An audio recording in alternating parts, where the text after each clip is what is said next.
Good day and welcome to MPTV's Weekend News Roundup. I am Lukman Adelakin. Taking you through the major stories this morning, we'll bring you interesting stories, amazing headlines, and the news you can trust. First, the headlines. Federal government to evacuate over 742 Nigerians from South Africa before June 30th. Peter Obi criticizes Nigeria's borrowing, urges South African model. Federal government raises 500 billion naira emergency security fund amid rising attacks. EFCC probes self-acclaimed prophet over alleged 70.39 million naira fraud. Now the news in details. The federal government has raised a 500 billion naira emergency security fund to strengthen efforts against banditry, terrorism, kidnapping, and other security threats across the country. According to sources familiar with proceedings of the Federation Account Allocation Committee, the fund was deducted from May 2026 Federation revenues before the monthly allocation was shared among the federal government,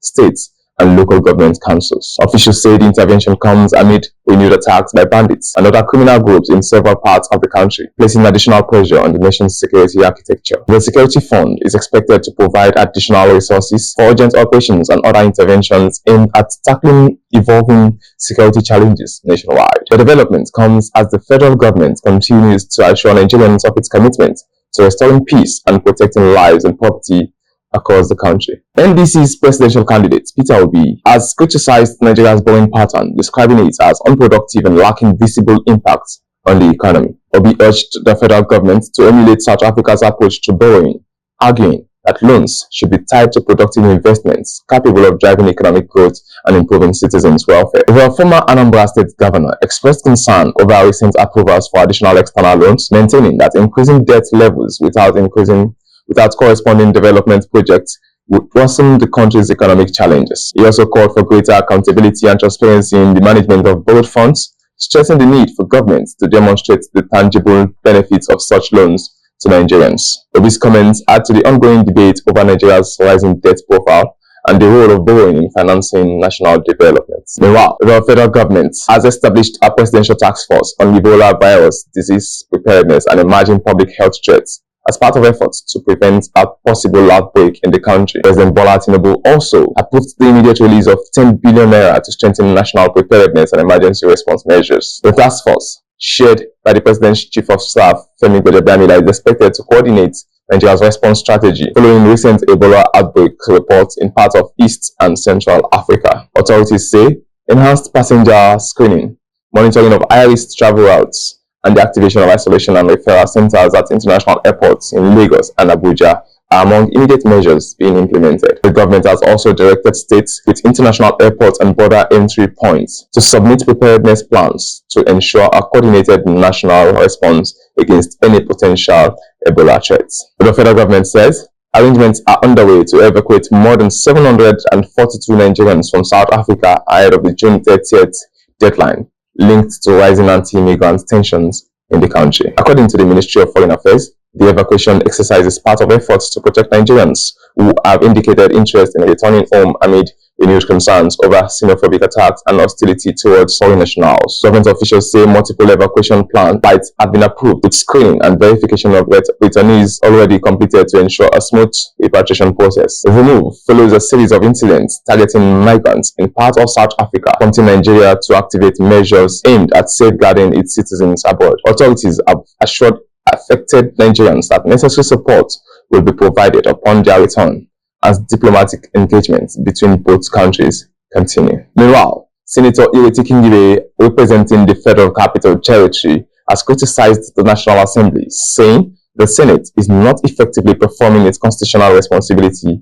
of providing oversight on the executive arm of government. The lawmaker expressed concern over what she described as the legislature's failure to adequately scrutinize government policies and hold public institutions accountable. Kingibe argued that a vibrant and independent legislature is essential to strengthening democracy, promoting transparency, and ensuring good governance. She also called for greater commitment by lawmakers to their oversight duties, stressing that Nigerians expect the National Assembly to serve as a check on executive powers and protect the interests of citizens. The comments come amid growing public debate over the performance of the National Assembly and its role in addressing key national issues. The Economic and Financial Crimes Commission, EFCC, has commenced an investigation into our self-acclaimed prophet, Godwin Sunday Ajolichukwuchokaya, popularly known as Prophet Sunday Koboko, over allegations of defrauding members of his ministry of more than 70 million naira. According to the anti-graft agency, the suspect allegedly obtained money from church members through various schemes, including promises of spiritual interventions and investment opportunities. The EFCC said some victims claimed they were persuaded to contribute funds after the cleric allegedly announced that he had won a multi-billion naira lottery and promised them returns on their investments. Investigations also revealed that several worshippers accused the suspect of selling so-called spiritual items with assurance of prosperity and solutions to personal challenges. The commission say the total amount allegedly collected from members stand at about 70.39 million naira, adding that investigations are ongoing and the suspect will be charged to court if sufficient evidence is established. No fewer than 30 suspected cultists arrested during a police raid on an alleged initiation gathering in Isararemo, Ogun State, are to be charged to court following their conclusion of investigations. The Ogun State Police Command says the suspects were apprehended by operatives of the Violent Crime Response Unit in collaboration with detectives from Isara Area Command and Isara Division after receiving credible intelligence about the unlawful assembly. Police alleged that the suspects had converged at an uncompleted building for cult-related activities, including initiation rites, meetings, and other unlawful gatherings. During the operation, 4 vehicles and several exhibits were recovered from the scene. The suspects have since been transferred to the State Criminal Investigations Department in Abeokuta, while efforts continue to apprehend others who reportedly escaped during the raid. The Commissioner of Police, Bode Ojajuni, reaffirmed the command's commitment to tackling cultism and other violent crimes across the state, warning that criminal activities will not be tolerated in any community. A fire outbreak has engulfed a multi-story building housing a branch of Polaris Bank on Broad Street, Lagos Island, causing panic among residents and business owners in the area. The incident occurred on Thursday, prompting a swift response from emergency agencies and firefighters who moved to contain the blaze and prevent it from spreading to nearby buildings. Eyewitnesses reported seeing thick smoke billowing from the structure as emergency responders battled to bring the situation under control. Authorities say the cause of the fire is yet to be determined, while the extent of damage to the building remains unclear. No casualties have been reported so far, as emergency officials continue efforts to fully extinguish the fire and assess the impact of the incident. Residents and business operators in the area have been urged to remain calm and cooperate with emergency personnel at the scene. The Nigerian Democratic Congress, NDC, has exempted its presidential candidate, Peter Obi, and vice presidential candidate, Rabiu Kwankwaso, from signing the party's anti-defection oath ahead of the 2027 general elections. The party had introduced a policy requiring candidates seeking elective offices to sign indemnity and affidavit forms, committing to vacate their positions if they defect from the party after winning elections. However, the NDC leadership explained that the exemption granted to Obi and Kwankwaso was based on their unique status as the party's presidential ticket and key stakeholders in its ongoing political realignment efforts. The anti-defection policy was introduced to strengthen party discipline and prevent elected officials from abandoning the platform after securing electoral victories. The development comes as the NDC continues preparations for the 2027 elections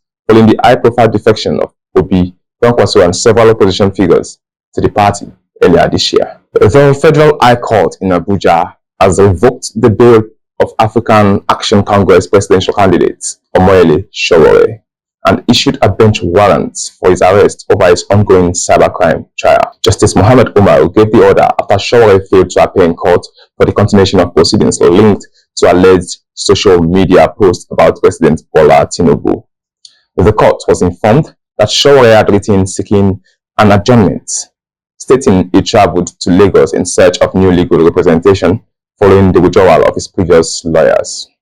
The Department of State Services, DSS, is prosecuting him over a post made in August 2025 in which he allegedly described the president in defamatory terms. Ruling on the matter, the judge revoked his bail on grounds of what he described as deliberate delay of trial and ordered security agencies, including the DSS and police, to effect his arrest. The case has been adjourned to a later date for continuation of hearing. We'll bring you further updates on the matter as proceedings continue. That's all we have for you on the MPTV's Weekend News Roundup.